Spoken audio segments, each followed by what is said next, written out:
Hello children, आज हम लोग समझने वाले हैं कि जो बीजगणित यानी अलजेब्रा होता है उसमें ऐड करना, सब्ट्रैक्ट करना कैसे किया जाता है, क्योंकि ये अक्सर एक कन्फ्यूजन का सब्जेक्ट रहता है। तो आज ये सारा कन्फ्यूज़न हम दूर करेंगे। हम लोग ये देखेंगे कि किस तरह से हम अलजेब्रा को ऐड करते हैं, यानी जो नंबर्स होते हैं उनको ऐड करते हैं, सब्ट्रैक्ट करते हैं। वीडियो का अगला सेगमेंट जो आएगा उसमें ये बताया जाएगा कि किस तरह से हम वेरिएबल्स को ऐड और सब्ट्रैक्ट करते हैं। तो आइए शुरू करते हैं इससे कि किस तरह से हम नंबर्स को ऐड या सब्ट्रैक्ट करते हैं अलजेब्रा में, यानी बीजगणित में। तो इसके लिए मैंने एक एग्जाम्पल लिया हुआ है। मैंने एग्जाम्पल लिया हुआ है इसमें -7 + 8। फाइन, इसको हम कई तरह से लिख सकते हैं। एक हमारा ये क्वेश्चन बनता है, दूसरा ये बनता है कि अगर हम इसी में कर देते हैं -7 और -8।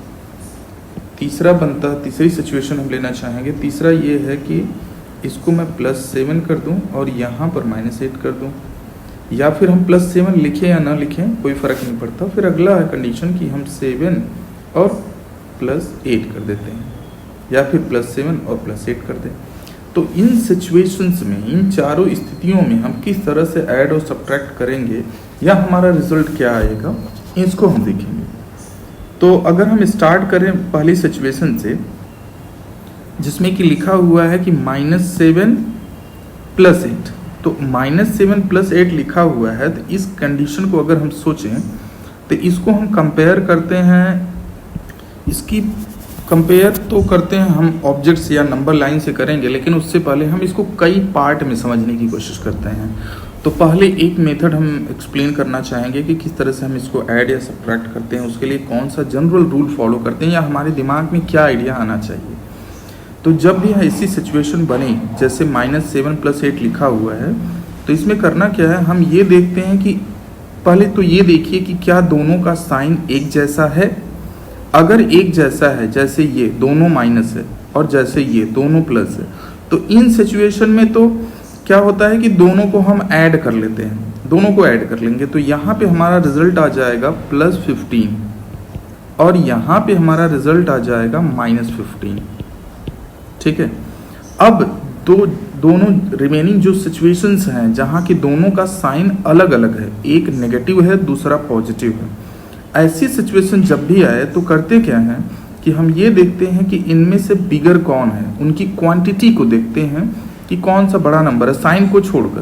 तो यहाँ 7 और यहाँ 8, 7 और 8 में से ओबियसली 8 बड़ा है। 8 बड़ा है तो उसका साइन जो है वो लगा दीजिए। अब देखिए कितना बड़ा है, तो 8 जो 7 से कितना बड़ा है, 1 बड़ा है, तो वही 1 आंसर आ जाएगा। हम इस सिचुएशन को देखें, अगर यहाँ पे जो लिखा हुआ है, तो यहाँ पे क्या हो रहा है, यहाँ पे देखिए 7 और 8 दोनों का साइन अपोजिट है। अपोजिट होने की स्थिति में ये देखा जाता है कि फिर वही चीज़ करना है जैसा कि प्रीवियस केस रही कि इन दोनों में से बड़ा कौन है। तो इन दोनों में से कौन बड़ा है, 8 बड़ा है। 8 का साइन क्या है, माइनस है, माइनस लगाया, कितना बड़ा है, 1 बड़ा है, यानी 7 से 8 कितना बड़ा है, 1 बड़ा है, तो हमारा आंसर -1 आ गया। ये 4 सिचुएशंस हैं जिसको अगर हम अच्छे से समझ लेंगे तो हमें फिर डाउट नहीं होगा। लेकिन हम इसी को नंबर लाइन पर समझने की कोशिश करेंगे। सेम क्वेश्चन लेते हैं और इसको नंबर लाइन पर करके देखते हैं। तो एक एक सिचुएशन को देखते हैं। जैसे अगर पहली केस में लेता हूं, अगर हमें -7 + 8 शो करना है, तो इस केस में क्या होगा कि सबसे पहले जब भी हम कोई कैलकुलेशन करने जाएं, हमारे दिमाग में ये आना चाहिए कि हम सबसे पहले 0 पर चले जाएं। ठीक है, 0 से है, यहीं से हम अपनी यात्रा शुरू करें और ये देखें कि हम कहाँ पहुँच रहे हैं फाइनली। बस इतना ही दिमाग में रखना है, चाहे हम जोड़ कर रहे हो, चाहे घटाना कर रहे हो, यानी चाहे ऐड कर रहे हो, चाहे सब्ट्रैक्ट कर रहे हो। तो अगर हम 0 पर हैं, हमें -7 पे जाना है, शुरुआत -7 से हुई है, तो चलिए पहले -7 पे चलते हैं। तो हम पहुँच गए -7 पे। -7 के बाद हमें +8 आना है। +8 जब प्लस हो तो हमें राइट चलना है, जब माइनस है तो हमें लेफ्ट चलना है, यानी हम दाहिने की तरफ अब चलेंगे। कितना चलेंगे, 8 यूनिट। कहाँ से, यहाँ से 8 यूनिट अगर हम दाहिने की तरफ चलते हैं तो इसको चलिए समझने की कोशिश करते हैं। यहाँ से 1 2 3 4 5 6 7 8। तो हमारी पोजीशन क्या आ गई, 1 पे आ गई, 1 यानी +1। तो इसका मतलब जो आया इसका रिजल्ट, इन दोनों को जो भी हम ऐड या सब्ट्रैक्ट कर रहे हो यहाँ, इसका रिजल्ट हमारा आ जाएगा +1, क्योंकि हम +1 की पोजीशन पर हैं। अच्छा, अब इसको बैक चलते हैं। चलिए अब हम लोग इस क्वेश्चन को समझने की कोशिश करते हैं। तो यहाँ पर +7 है और -8 है, साइन अपोजिट है। इस केस में क्या होगा, पहले हम 0 पर हैं, जैसा कि हम मान के चलेंगे अपने को, हम हमेशा 0 पर रहेंगे, यहीं से अपनी यात्रा शुरू करेंगे। तो यहाँ से सबसे पहले करना क्या है कि हमें जाना किधर है, +7 लिखा हुआ है, +7 लिखा हुआ का मतलब हो गया +7 तो यहाँ है, तो यहाँ तो सीधा सीधा यहाँ हम पहुँच गए, ये आ गए हम +7 पर। 7 या +7 एक ही होता है। तो हम यहाँ पहुँच गए। यहाँ पहुँचने के बाद क्या करेंगे, हमें -8 आना है। जब भी नेगेटिव हो, नेगेटिव मतलब आपके लेफ्ट में बाएं की तरफ चलना होता है। तो बाएं की तरफ कम होता जा रहा है, जैसा कि आप देख सकते हैं 0 से हम इधर की तरफ बढ़ते हैं तो नेगेटिव होता चला जा रहा है। तो अगर हम बाएं की तरफ जा रहे हैं तो करेंगे क्या, हम शुरुआत 7 से ही करेंगे और हम बाएं की तरफ चलते चले आएंगे। तो हम यहाँ से शुरू करेंगे 1 2 3 4 5 6 7 8। तो हम पहुँच कहाँ गए, -1 पर। तो इसका मतलब जो इसका रिजल्ट आएगा वो कितना आएगा, ये आएगा -1, यानी +7 -8 -1। तो ये हमारा रिजल्ट आ गया। अगर हम नंबर लाइन की मदद से समझना चाहें तो जो इसका कॉन्सेप्ट है, जो इसका बेस है। अच्छा, इसको समझने का एक और तरीका होगा, लेकिन पहले हम चारों को ख़त्म कर लें and then we are coming back to that, कि अगर ये नेगेटिव हो, अगर दोनों पॉजिटिव या दोनों नेगेटिव वाले केस में क्या होगा उसको नंबर लाइन पे पहले देख लेते हैं। चलिए -7 -8 की सिचुएशन में, बल्कि इसको हम +7 +8 कर लेते हैं। तो +7 +8 की सिचुएशन में क्या होगा, तो कंडीशन सेम है, हमें पहुंचना है 0 पर। 0 पर पहुंचने के बाद +7 जाना है, तो +7 यूनिट हम चले जाएंगे, ठीक है, अपनी दाहिनी तरफ। जब भी प्लस चलना हो तो हमें दाहिनी तरफ चलना होता है। हम +7 पहुंच गए और +7 पहुंचने के बाद यहाँ से हम 8 यूनिट और जाएंगे। तो 1 2 3 4 5 6 7 8 8 यूनिट चलने के बाद हम पहुंचे कहाँ, +15 पर, और यही हमारा रिजल्ट होगा +15, ठीक है। तो पॉजिटिव केस में इस तरह से मूवमेंट हमारा होगा। अब हम लेते हैं लास्ट केस। इस सिचुएशन को देखते हैं कि अगर ये -7 और -8 लिखा हुआ है, इस केस में क्या होगा। तो इस केस में क्या होता है कि पहले -7 लिखा है तो हम -7 यूनिट चलते हैं, तो -7 पे चले जाते हैं, और -7 पर आने के बाद -8 लिखा हुआ है। -8 का मतलब हमें नेगेटिव यानी लेफ्ट की तरफ ही -8 यूनिट यानी 8 यूनिट चलना होगा लेफ्ट की तरफ। जब माइनस लिखा हो तो यानी आपको चलना है लेफ्ट की तरफ, बाएं की तरफ, 0 की बाएं की तरफ, पीछे की तरफ। और अगर प्लस लिखा हो तो 0 के राइट तरफ यानी 0 के दाहिनी की तरफ जाना होता है, ठीक है। तो अब यहाँ से 8 यूनिट हमें चलना है किधर, बाएं तरफ। तो 1 यूनिट, 2 यूनिट, 3 4 5 6 7 8, यहाँ पहुँच गए और यही हमारा रिजल्ट हो गया। जहाँ हम पहुँचे वही हमारा रिजल्ट हो जाता है। बस यही सोचना है, तो ये बड़ी आसानी से समझा जा सकता है। इस पूरे कॉन्सेप्ट को संक्षेप में एक और तरीके से समझा जा सकता है, जिसको हम समझाने की कोशिश करते हैं।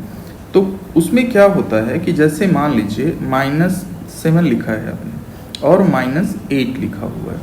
अब आपको ये समझना है, या फिर हम इस केस को थोड़ा सा चेंज कर दे रहे हैं। अगर मान लीजिए ऐसा लिखा हुआ है कि 8 - 7 लिखा होता, तो ये 8 का मतलब +8 हो गया, 7 - 7 लिखा ही है। तो हमारे दिमाग में ये बनना चाहिए कि हमारे पास 8 रुपये है या कोई 8 रुपये, हम 0 हैं क्योंकि हमने नंबर लाइन पे भी 0 शुरू किया था। हमारे पास हमें किसी ने 8 रुपये दिए और 7 मांग लिए। तो 8 रुपये देने के बाद 7 मांग रहा है, तो हमारे पास बचे कितने, 1 रुपीज़, ठीक है। लेकिन इसी की केस को उल्टा अगर कर लें, -7 और जैसे पहली वाली केस को ही ले लेते हैं, या फिर यहाँ पर ही ले सकते हैं कि -8 - 7 कर लें। ऐसी सिचुएशन में क्या होगा अब नेगेटिव ये शो कर रहा है कि आपके पास है नहीं, आपसे कोई ने मांग लिया कि नहीं मुझे तो 8 रुपये चाहिए, तो आपने क्या किया, 8 रुपये किसी से उधार लिए, क्योंकि आप जीरो थे, आपने 8 रुपये किसी से उधार लिए, उनको दे दिया। तो अब आपके पास जो पैसा है, अगर 8 रुपये एक्स्ट्रा होता तो आप लिखते +8, लेकिन अगर आपके 8 रुपये कर्ज है और जेब में कोई पैसा नहीं है और 8 रुपये कर्ज है, तो आप उसको -8 से शो कर सकते हैं, दिखा सकते हैं। तो अगर हम -8 रुपये का यानी 8 रुपये का ऑलरेडी कर्ज ले रखे हैं और कोई बोल रहा है कि 7 रुपये मुझे और चाहिए, तो फिर हम 7 रुपये कर्ज लेंगे। तो अब जो हमारा कर्ज है, जो डेप्थ है, जो बोरोइंग है, ये बढ़ जाएगा और बढ़ के कितना हो जाएगा, 15 रुपये का हो जाएगा। ठीक है, इसको ऐसे भी समझा जा सकता है। नेगेटिव साइन शो कर रहा है कि बोरो आपने किया हुआ है, उधार लिया हुआ है, कर्ज लिया हुआ है, और हमेशा ये मान के चलिए कि आप शून्य हैं, जीरो हैं। इसी तरह से अगर हम इस एग्जाम्पल को समझें कि जैसे अगर हम 7 - 8 कर लेते हैं, तो इस एग्जाम्पल को भी उसी तरह से समझा जा सकता है कि अगर हमें 7 - 8 करना है तो हम ये समझेंगे कि हमें किसी ने, हम जीरो थे, हमें किसी ने 7 रुपये दिए। 7 रुपये देने के बाद वो मुझसे 8 रुपये मांग रहा है, इसका मतलब हम उसके 7 रुपये तो हम दे देंगे। किसी ने 7 रुपये दिए, पापा ने 7 रुपये मुझे दिए, और 7 रुपये देने के बाद मम्मी ने मुझसे 8 रुपये मांग लिए, तो इसका मतलब 7 रुपये जो है वो हम दे देंगे और 1 रुपये हमें और कर्ज लेना पड़ेगा किसी से। तो इसका मतलब वो कर्ज जो होगा वो -1 से शो किया जाएगा। मतलब देना तो है ही, 8 रुपये हमें देना है 7 ही रुपये, यानी किसी से हमें मदद लेनी पड़ेगी। वो मदद कितने की होगी, 1 रुपये की होगी। ठीक है, तो अब हमारे पास अमाउंट बचा वो कितना है, -1 रुपीज़, मतलब कि हमारे पास 1 रुपये का कर्ज हो गया किसी का। ठीक है, इस चीज़ को हम ऐसे समझ सकते हैं। लेकिन सबसे बेस्ट तरीका यही है कि इसको हम इस तरह से समझें कि जब भी ऐसी सिचुएशन बनती है, हमारे दिमाग में तुरंत आना चाहिए कि इन दोनों में बड़ा कौन है। बड़ा कौन है, 8 बड़ा है, 8 बड़ा है। 8 का साइन क्या है, साइन माइनस है, तो तुरंत देख लीजिए, लगा दीजिए, कितना बड़ा है उतना लिख दीजिए। इस केस में जबकि दोनों का साइन सेम ना हो, और दोनों का साइन अगर सेम होता है तो सिंपल सी बात है कि दोनों को क्या करेंगे, हम ऐड कर लेते हैं, यानी माइनस साइन वही देंगे और दोनों को ऐड करेंगे। ऐड करने के बाद क्या आ जाएगा, 7 और 8 15 आ जाएगा। दोनों का साइन प्लस है तो दोनों को फिर भी प्लस कर दिया जाएगा। तो जब दोनों का साइन समान होता है तो प्लस कर दिया जाता है, साइन वही दिया जाता है जो उन दोनों में दिया हो, और साइन असमान हो, डिफरेंट हो, तो जो बड़े वाले का साइन है लगा के देखा जाता है डिफरेंस कितना है, अंतर कितना है, वही लिख दिया जाता है। तो बस इसी कॉन्सेप्ट को हमें समझना है और इसी तरह से क्वेश्चन सॉल्व करने हैं। धन्यवाद।